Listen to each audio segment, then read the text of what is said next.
ലോക വ്യാപാര സംഘടനയിൽ നിന്ന് ഇന്ത്യ പിൻവാങ്ങണമെന്ന ആവശ്യവുമായി രാജ്യവ്യാപകമായി ക്വിറ്റ് WTO ദിനമാചരിച്ച് കർഷക സംഘടനകൾ.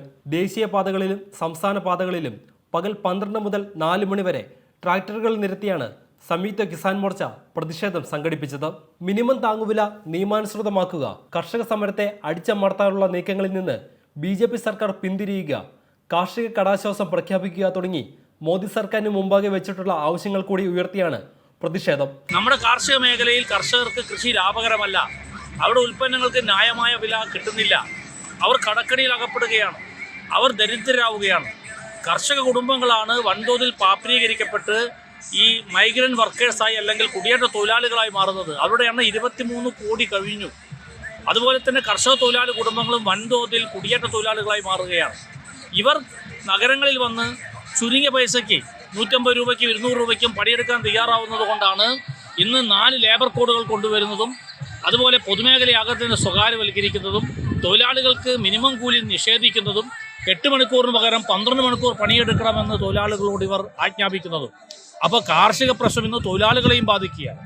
അതുപോലെ തന്നെ ചെറുപ്പക്കാർ, അവർക്കിന്ന് പുതുതായിട്ടൊരു തൊഴിൽ കിട്ടുന്നില്ല. തൊഴിലില്ലായ്മ കഴിഞ്ഞ 50 വർഷത്തെ ഏറ്റവും ഉയർന്ന ഘട്ടത്തിൽ എത്തി നിൽക്കുകയാണ്. നമ്മൾ എത്ര നന്നായി പഠിച്ചവരാണെങ്കിലും ഒരു 8,000 രൂപ, 12,000 രൂപ, 15,000 രൂപയിൽ കൂടുതൽ പ്രതിമാസ വരുമാനമുള്ള തൊഴിൽ കിട്ടാതെ അവർ വലിയ സാമ്പത്തിക പ്രതിസന്ധിയിലേക്ക് നീങ്ങുകയാണ്. അപ്പോൾ കാർഷിക പ്രശ്നം തൊഴിലാളികളെ ബാധിക്കുന്നു, അതുപോലെ ചെറുപ്പക്കാരെയും ബാധിക്കുകയാണ്. കൃഷിക്കാരത് വലിയ രൂപത്തിൽ തകർത്തിരിക്കുകയാണ്. ഈ ഘട്ടത്തിൽ ഈ രാജ്യത്തോട് സ്നേഹമുള്ള രാഷ്ട്രീയ പാർട്ടികൾ ഈ പറഞ്ഞ WTOയുടെ നിബന്ധനകളിൽ നിന്ന് കൃഷിയെ പുറത്തു നിർത്തണമെന്ന് ആവശ്യപ്പെടണം. അതിന് ഈ WTO രാജ്യങ്ങൾ തയ്യാറാവുന്നില്ലെങ്കിൽ ഇന്ത്യ WTOയിൽ നിന്ന് പുറത്തു വരണം എന്നതാണ് നമ്മൾ മുന്നോട്ട് വെക്കുന്നത്.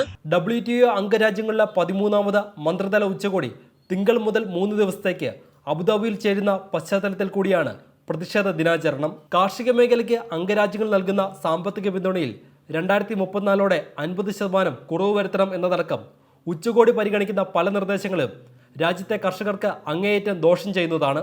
നിലവിലെ പൊതുസംഭരണത്തെയും പൊതുവിതരണത്തെയും അടക്കം WTO നിർദ്ദേശങ്ങൾ ബാധിക്കും. ഇപ്പോൾ തന്നെ രാജ്യത്തെ 90% കർഷകർക്കും കേന്ദ്രത്തിന്റെ നാമമാത്രമായ മിനിമം താങ്ങുവില പോലും ലഭിക്കാത്ത സാഹചര്യമാണ് ഉള്ളത്. കർഷകരുടെ അവകാശങ്ങൾ സംരക്ഷിക്കാൻ സർക്കാർ പ്രതിജ്ഞാബദ്ധമായിരിക്കണമെന്നും കിസാൻ മോർച്ച ആവശ്യപ്പെട്ടു.